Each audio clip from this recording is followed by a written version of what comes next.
Na namang ginawang kalukuhan ang China.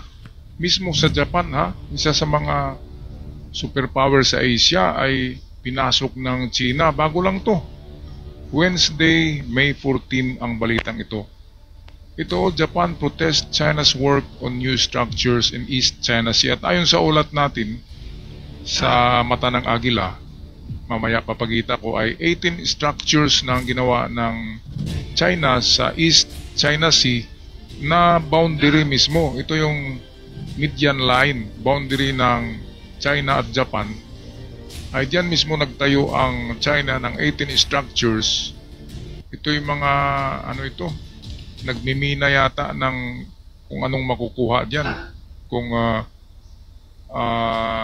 itong crude oil ba ang makukuha diyan o ginto o minerals, hindi natin alam.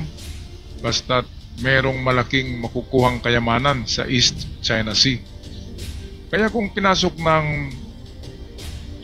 China ang Japan, ang Pilipinas ay pwede ring pasukin. Kaya nga lang ay narito ang Amerika, kaya nag-alanganin sila. Pero wala talaga, pinasok pa rin ang Japan kahit na ang Japan ay ally ng Allied Forces ang Japan ng Amerika eh. So ito, panoorin natin, ito merong video dito. Ito'y balita galing sa NHK World Japan Channel. Japan's foreign ministry said on Tuesday that it confirmed China has started construction on the Chinese side of the line. Tokyo and Beijing agreed in 2008 to jointly develop gas fields in the area. But with negotiations for the agreement at a standstill, China has been pressing ahead with construction activities. The Director General of the Foreign Ministry's Asian and Oceanian Affairs Bureau told a Chinese embassy official in Japan that China's unilateral development was extremely regrettable. Langis pala ito eh. Langis tong miminahin dito.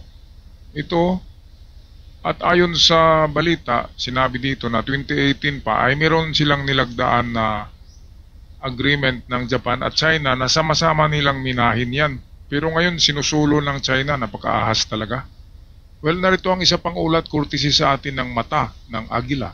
Kinumpirma ng Japanese Foreign Ministry ang hakbang ng China na pagpapatayo ng bagong istruktura sa may East China Sea na nasa Chinese side ng media line ng dalawang bansa. Pinaniniwalaang ang naturang istruktura ay konektado sa resource development sa lugar.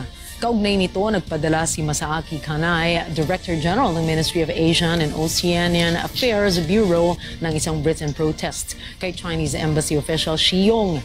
Dito, inihayag ng Japanese official na ang unilateral development efforts bago pa man ihiwalay ang exclusive economic zones ng dalawang bansa ay lubhang nakalulungkot.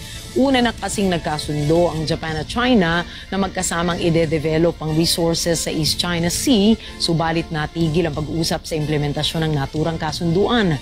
Subalit ipinagpatuloy pa rin ng China ang development efforts nito at sa kasalukuyan, umaabot na sa 18 structures ang kumpirmadong ipinatayo nito. Ayan mga kababayan, kumpirmado, 18 structures ang pinatayo ng China mismo sa boundary ng China at ng Japan. Merong agreement pala sila noong 2018 na dapat joint venture ang gawin nila sa pagmimina ng deposito ng langis na nariyan. Pero sa ngayon ay sinulo ng China. Napaka-ulupong talaga. Traidor ang China. Dito Japan ay tinatalo nila eh. Kaya makatikim sila dito sa Japan kung talagang magmatigas yung mga ulo ng mga yan. Dito naman sa atin sa itong Pag-asa Island natin meron na tayong structures, meron na tayong munisipyo diyan, tinatawag yan na Municipality of Kalayaan Island, meron na tayong airport, meron tayong Coast Guard headquarters. Pero ngayon napabalita na papaalisin daw ng China ang mga naninirahan sa Pag-asa Island. Meron ng mga pamilya diyan na nakatira, mga mangingisda. Kaya paano magiging sa China ang Pag-asa Island? Meron na tayong mga structures doon.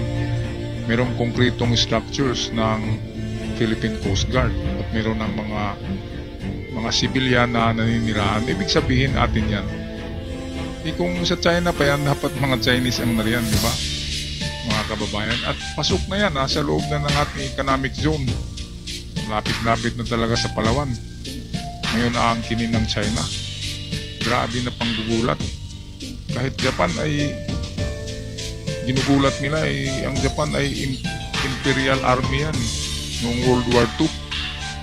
Ang Japan ang kinakatakutan noon. Di baka maulit ang history na maulit yung Nanjing Massacre sa China at yung Japanese Sino War sa Manchuria na karamihan ng Chinese ay minasakir ng Japanese Imperial Army.